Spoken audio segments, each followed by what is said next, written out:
अगर मैं आपसे पूछूं कि इस दुनिया की सबसे खूबसूरत जगह कौन सी है, तो आपके मन में जम्मू एंड कश्मीर, स्विट्जरलैंड या कोई और ब्यूटीफुल सी जगह आएगी। पर अगर मैं आपसे पूछूं कि इस दुनिया की सबसे रहस्यमयी जगह कौन सी है, तो जानते हो इसका आंसर क्या होगा? इसका उत्तर है इजिप्ट। आज से करीब 4000 साल पहले इजिप्शियन लोग इजिप्ट में राज करते थे। ये लोग अपने समय में बहुत ही सुंदर कलाकृतियों का निर्माण किए थे, पर इन कलाकृतियों के साथ साथ ये कई रहस्यों को भी पीछे छोड़ गए। एलियंस का होना, पिरामिड का आसमान के तारों से अलाइनमेंट, पिरामिड के अंदर एक नेचुरल एसी होना जो कि टेम्परेचर को 20 डिग्री रखती है, ये सब ऐसी चीजें हैं जो आज भी वैज्ञानिकों को चैन की नींद नहीं सोने देती। सबसे बड़ा रहस्य ये है कि ये लोग ऐसी स्ट्रक्चर्स को कैसे बिल्ड कर लिए, और ऐसी स्ट्रक्चर्स मतलब यहाँ सिर्फ पिरामिड ही नहीं बल्कि और भी बहुत सारे अनबिलीवेबल स्ट्रक्चर्स के बारे में भी बात हो रही है। क्या इन स्ट्रक्चर्स को अकेले ही इन लोगों ने बनाया है, या फिर पिरामिड्स? इजिप्ट के पिरामिड्स ये मास्टरपीस है और ये दुनिया की सबसे फेमस जगहों में से एक है। पिरामिड को बहुत सालों से स्टडी किया जा रहा है, हर टेक्नोलॉजी से इसे समझने की कोशिश की जा रही है, पर आज तक इसकी मिस्ट्री किसी ने सॉल्व नहीं कर पाया। इन्होंने एक एक पीस को एक साथ कैसे लाया, और इन्होंने किस तरह का कंक्रीट का इस्तेमाल किया, और ये इतने परफेक्टली अलाइंड कैसे हैं? बिना मशीन और टेक्नोलॉजी के ऐसे स्ट्रक्चर्स बनाना तो साइंटिफिकली इम्पॉसिबल है। सिर्फ एक पिरामिड के अंदर ही 23 लाख लाइमस्टोन के ब्लॉक्स का इस्तेमाल किया गया है। इन पत्थरों को एक जगह से दूसरे जगह मूव करना ही इतना मुश्किल है, तो इसे एकदम परफेक्ट पोजीशन पर लाना तो दूर की बात है, पर इन्होंने इन दोनों चीजों को किया। पिरामिड का एक एक ब्लॉक जो देख रहे हो, इनका वजन 2700 किलो से लेकर 70,000 किलो तक है। आजकल के जो मॉडर्न क्रेन्स होते हैं जो बड़े बड़े अपार्टमेंट्स को बनाने में काम आता है, वो यूजुअली 20,000 किलो से ज्यादा लिफ्ट नहीं कर पाते हैं। तो जब आज के समय में 20,000 किलो वजन उठाना इतना मुश्किल है, तो वो आज से 4000 साल पहले आखिर ये सब कैसे कर लिए? 4000 साल पहले वो 70,000 किलोस को कैसे ट्रांसपोर्ट किए होंगे बिना एडवांस्ड मशीनरी के? इसका एक जवाब है जो आप में से ज्यादातर लोगों को यकीन नहीं होगा, और वो है एलियंस।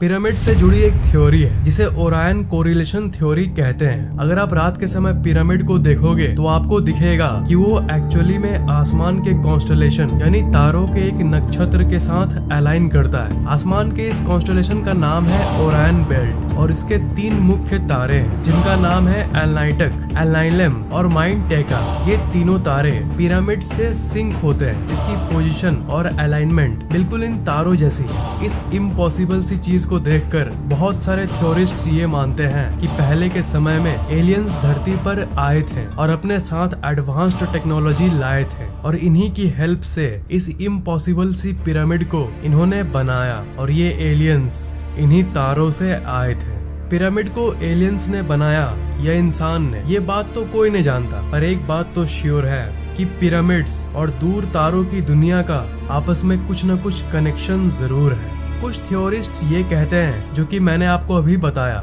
कि ये एलियंस उन्हीं 3 तारों में रहते थे, और ये पिरामिड लोगों ने इनके साथ अपने कनेक्शन को दिखाने के लिए बनाया था। तभी रात के समय ऐसी परफेक्ट अलाइनमेंट होती है। टनल्स इन पिरामिड्स। पिरामिड्स हर एंगल से रहस्यों से भरी हुई है, पर इनके अंदर के टनल्स उनमें से सबसे बड़ा रहस्य है। पिरामिड में जगह जगह पर टनल्स बने हुए हैं, और पहले लोग कॉमन सेंस का यूज करके ये सोचते थे कि ये वेंटिलेशन के लिए बनाया गया होगा ताकि अंदर हवा घुस सके, पर इस बात को डिसमिस कर दिया गया, गलत साबित कर दिया गया जब एक रोबोट इसके अंदर भेजा गया। रोबोट्स ने कैमरा से ये देखा कि ये तो असल में बंद है, और हर टनल के अंत में एक बंद दरवाजा जैसा कुछ बना हुआ है। तो ये आखिर वेंटिलेशन के लिए कैसे बन सकता है? पिरामिड के अगर सारे चैम्बर्स की बात करें तो इसके अंदर टोटल 3 डिस्कवर्ड चैम्बर्स हैं। ये जो आप देख रहे हो ये है बेस चैम्बर, और ये है क्वींस चैम्बर, और सबसे ऊपर है किंग्स चैम्बर। अगर आप ऊपर वाले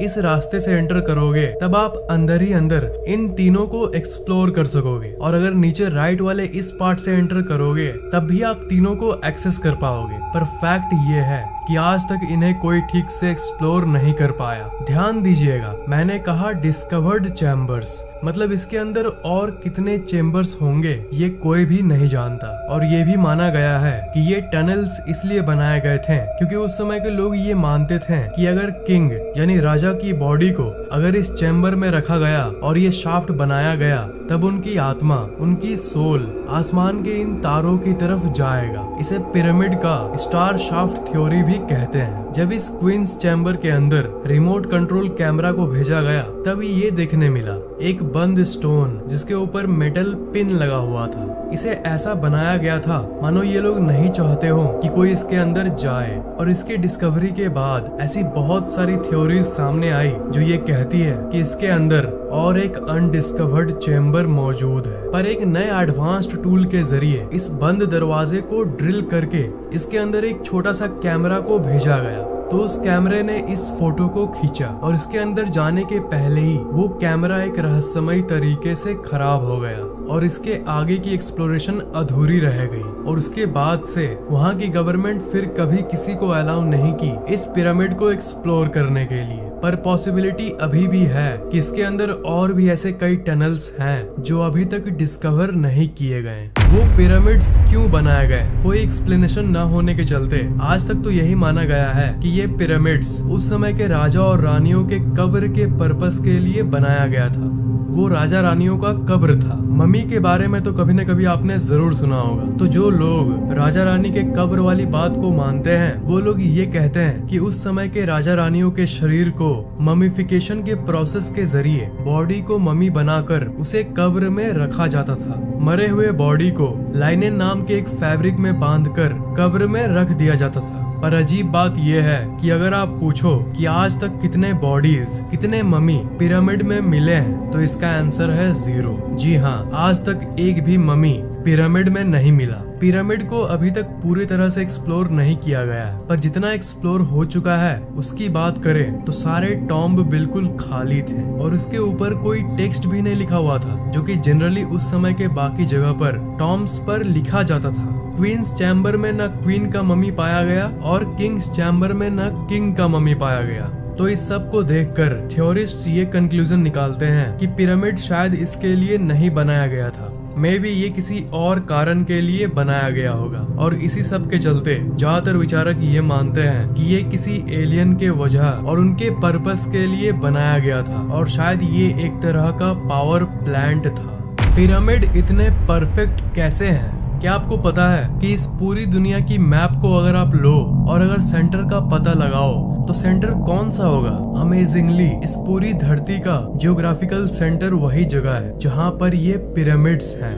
हाँ श्योर, ये कंप्लीट कोइंसिडेंस यानी इत्तेफाक भी हो सकता है, पर ये मत भूलिए कि ये पिरामिड्स उस समय बनाए गए थे जब इंसानों को धरती के बारे में कुछ नहीं पता था। उस समय तो ये भी डिस्कवरी नहीं हुई थी कि धरती गोल है। जैसा कि आपको पता ही होगा, पहले के लोग ये मानते थे कि अर्थ फ्लैट है। तब उस समय ये लोग आखिर अर्थ के सेंटर को कैसे ढूंढ लिए? और एक चौंका देने वाली बात ये है कि इस पिरामिड का एक पार्ट एकदम नॉर्थ पोल के अलाइनमेंट में है। अगर इसके सेंटर से एक एरो निकाले तो वो सीधा नॉर्थ पोल पर जाके मिलेगी। बस कुछ किलोमीटर का सिर्फ थोड़ा सा ही फर्क है। पर आपको ये जान के हैरानी होगी कि आज से 4000 साल पहले लैंड मास जो था उसकी पोजीशन एक्चुअली थोड़ी सी चेंज हो गई है और टेक्टोनिक प्लेट्स हिल गए हैं। इसलिए जो थोड़ी सी फर्क है वो भी सालों के धरती की स्ट्रक्चर बदलने के चलते हुई है, जो कि नेचुरली होते रहती है। नहीं तो उस समय 4000 साल पहले ये परफेक्टली अलाइंड था नॉर्थ पोल के तरफ। पिरामिड स्टोन्स,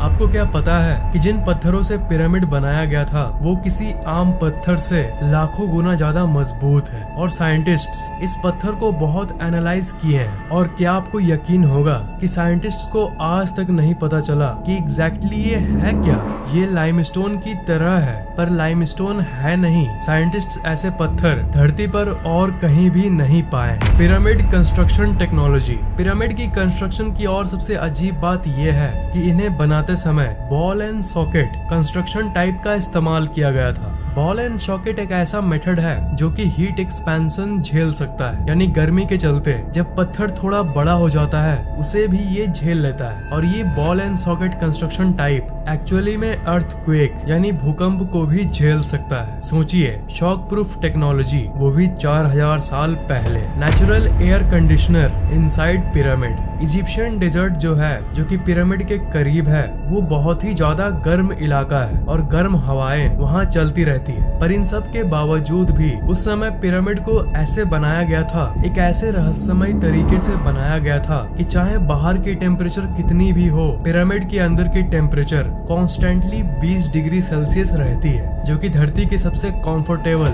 और एवरेज टेम्परेचर है। इसे आप 4000 साल पहले की नेचुरल एसी यानी एयर कंडीशनर भी कह सकते हो। तो क्या ये सब facts, natural AC, earthquake resistant buildings, Orion star alignment, north pole direction without compass, क्या ये सब महज इत्तेफाक है या फिर सच में इसके पीछे किसी इंटेलिजेंट प्राणियों का हाथ है, जिन्हें इतना नॉलेज था इस दुनिया के बारे में जितना हमें आज भी नहीं है? थ्योरिस्ट्स का ये मानना है कि ये नॉलेज उन इजिप्शियन लोगों को एलियंस ने ही दिया था। Alien drawings in Egypt. Egypt में जितने भी घूमने वाली जगहें हैं उन सब में आपको ऐसे ऐसे ड्राइंग्स मिलेंगे। इस ड्राइंग के अंदर आपको कुछ दिख रहा है? जी हाँ, ऐसा लग रहा है कि ये कोई एरोप्लेन का ड्राइंग है। और कई जगहों पर तो लिटरली ऐसे ऐसे कार्विंग्स बने हुए हैं जिसमें आपको ऐसे क्रीचर्स देखने को मिलते हैं जिनकी बड़ी आंखें हैं, बड़े सर हैं और हाइट छोटी है, बिल्कुल एक मॉडर्न एलियन डिपिक्शन की तरह। इस कार्विंग को देखो, इसे देखकर आपको किसी की याद आती है? ये एक्चुअली एक मॉडर्न एलियन स्पेसशिप की डिपिक्शन है। इसलिए कुछ लोग ये भी मानते हैं कि इन पिरामिड्स को सोलली अकेले ही एलियंस ने ही बनाया था और इसमें इंसान का कोई हाथ नहीं था। ये थ्योरी कितनी सच है इसका अंदाजा तो एक्यूरेटली कोई नहीं लगा सकता। पिरामिड और तारों का जो सिंक की बात की हमने, उसको और गहराई से देखें तो ये पता चलता है कि बिना एरियल व्यू के यानी बिना ऊपर से देखे ऐसी परफेक्टली अलाइंड स्ट्रक्चर्स नहीं बनाया जा सकता। सिर्फ ऊपर से एरियल व्यू की हेल्प से इसकी पोजीशन को कंसीडर किया जा सकता था। और 4000 साल पहले तो ड्रोन और हेलीकॉप्टर्स भी नहीं थे, तो आखिर ये जमीन पर बैठकर ही अलाइन कैसे कर लिए? सिर्फ दूसरे प्लैनेट्स के प्राणी ही ये सब कर सकते थे। सिर्फ एलियंस ही एरियल व्यू पता कर सकते थे ऊपर से अपने स्पेसशिप की हेल्प से। Amazing sun alignment of pyramids. हर साल 21 जून को समर सोल्स्टिस होता है, यानी सबसे बड़ा दिन और सबसे छोटा रात वाला डे। इस दिन अगर आप शाम को ग्रेट पिरामिड को व्यू करोगे तो वो कुछ ऐसा दिखेगा। पिरामिड के ठीक सेंटर में उस शेर के ठीक ऊपर से ऐसा सूरज का व्यू। तो ये सबको मद्देनजर रखते हुए, इतनी कैलकुलेशंस करते हुए आखिर वो लोग कैसे जानते थे? एक चीज इत्तेफाक हो सकता है, पर ये स्ट्रक्चर्स इतनी सारी इत्तेफाक अपने अंदर रखती है कि इसे हम इत्तेफाक नहीं कह सकते। ये श्योरली बनी बनाई योजना थी। तो इसलिए ज्यादातर थ्योरीज ये कहती है कि उस समय दूसरे दुनिया के एलियंस ही इतने कॉम्प्लेक्स कैलकुलेशंस कर सकते थे। उनके पास ऐसी नॉलेज और ऐसी टूल्स थी जो आज के आधुनिक साइंस के पास भी नहीं है। Dendera light. इजिप्ट में एक डेंडेरा नाम की जगह है, वहाँ पर एक टेम्पल यानी मंदिर है जिसका नाम है डेंडेरा लाइट कॉम्प्लेक्स। इजिप्ट में रहने वाले लोगों ने इस टेम्पल को अपने एक भगवान के लिए बनाया था जिनका नाम था हैथोर। और ये मंदिर इजिप्ट के सबसे रहस्यमय मंदिरों में से एक है। इस मंदिर के मैप को देखो, यहाँ पर आप एंट्रेंस को देख सकते हो। तो इस मंदिर का आधा पार्ट पहले सैंड से ढका हुआ था, पर 1850 के आसपास इस कॉम्प्लेक्स को पूरी तरह से साफ कर दिया गया और उसके अंदर से बहुत सारे दफन हुए राज सामने आए। जब उस एंशिएंट रूम को पूरी तरह से क्लीन कर दिया गया, तब साइंटिस्ट्स को ये देखने मिला एक ऐसा आर्ट जो कि बहुत अलग था और पूरे इजिप्ट में सिर्फ इसी मंदिर के अंदर ऐसा कुछ कला देखने मिला। इसे डेंडेरा लाइट कहते हैं। दीवार पर ये जो ड्राइंग जो इजिप्शियंस ने बनाई है, ये सवाल खड़ा करती है कि इजिप्शियन लोग भला कितने एडवांस थे। इस इमेज को अगर आप ध्यान से देखोगे तो ये आपको एक लाइट बल्ब जैसा कुछ दिखेगा। ये मत भूलिएगा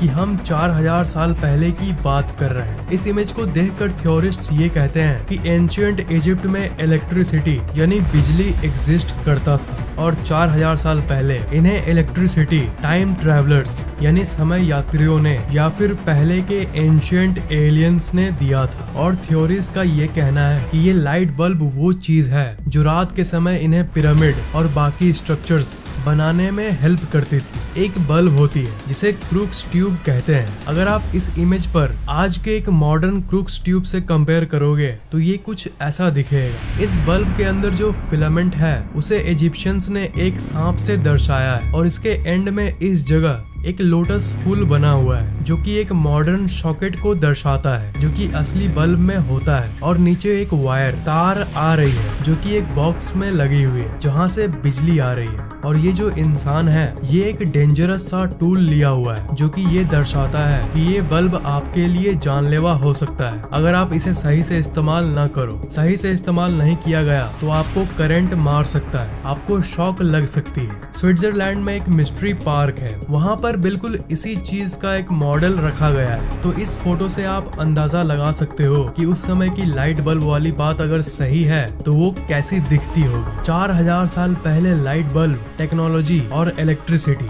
it's really shocking. The great sphinx pyramid के बारे में आपने स्कूल में जरूर पढ़ा होगा या उसकी फोटो को एक न एक बार जरूर देखा होगा। तब ज्यादातर पिरामिड के पिक्चर्स में आप इसको जरूर देखते होंगे। इसे द ग्रेट स्फिनिक्स कहते हैं। ये एक ऐसा स्ट्रक्चर है जिसका चेहरा तो इंसान का है पर शरीर इंसान का नहीं है, किसी तरह का एलियन म्यूटेंट क्रिएचर जैसा। ये सिर्फ पिरामिड रीजन का ही नहीं बल्कि पूरे इजिप्ट का सबसे रहस्यमय स्ट्रक्चर है। इतने मॉडर्न रिसर्च के बाद भी आज तक कोई नहीं जानता कि ये एग्जैक्टली किस लिए बनाया गया था। ये इतिहास की सबसे बड़ी स्टैचूज में से एक है। अगर इसकी लंबाई की बात करें तो ये 73.5 मीटर लंबा है और इसकी ऊपर की हाइट है 20 मीटर। और आपको यकीन नहीं होगा कि ये पार्ट पार्ट करके नहीं बनाया गया, ये एक ही बड़े लाइमस्टोन के पीस को लेकर उसे इस शेप में डाला गया है। इसलिए इसे दुनिया की सबसे लार्जेस्ट सिंगल स्टोन स्टैचूज के लिस्ट में रखा गया है। हजारों सालों से ये स्टैचू सैंड के नीचे ढका हुआ था पर साल 1900 के बाद इसके ऊपर की सैंड को हटा दिया गया और तब इस दुनिया के सामने पहली बार इसकी पूरी स्ट्रक्चर सामने आई। थ्योरिस्ट का ये मानना है कि ये एक सुंदर सा स्टैचू हुआ करता था पर हजारों सालों के अंदर इसमें बहुत चेंजेस यानी बदलाव आ गए हैं। थ्योरीज के हिसाब से आज से 4000 साल पहले ये कुछ ऐसा दिखता होगा। ये ऊपर से जितना रहस्यमय है वो तो कुछ भी नहीं है, असल मिस्ट्री तो इसके नीचे अंडरग्राउंड में है। शुरू में ग्राउंड रेडार से ये पता चला कि इसके अंदर 2 कैविटीज है यानी 2 खाली जगहें हैं। ये बिल्कुल आजकल की मॉडर्न शहर की अंडरग्राउंड सिस्टम जैसा है। साल 1995 में जो वर्कर इस चीज को रेनोवेट कर रहे थे उन्होंने एक्सीडेंटली बहुत सारे टनल्स को डिस्कवर किया। उनमें से 2 टनल्स सीधा सीधा इस स्टैचू के नीचे जा रही थी। ये सब डिस्कवरी हमें ये बताता है कि इसके नीचे एक पूरी की पूरी दुनिया छिपी हुई है जो कि आज तक अनदेखा है। आज भी पिरामिड्स को एक्सप्लोर करना बाकी है और कोई भी फर्दर रिसर्च जैसे ही होगी पिरामिड्स के ऊपर कोई ममी मिलेगा या फिर कोई और रहस्यमय टनल मिलेगा उसकी अपडेट मैं आपको न्यू वीडियो में जरूर दूंगा। आपको ये वीडियो कैसा लगा नीचे कमेंट जरूर करना, वीडियो को लाइक और शेयर करना और अगर आपने अभी तक सब्सक्राइब नहीं किया है तो सब्सक्राइब जरूर कर लेना।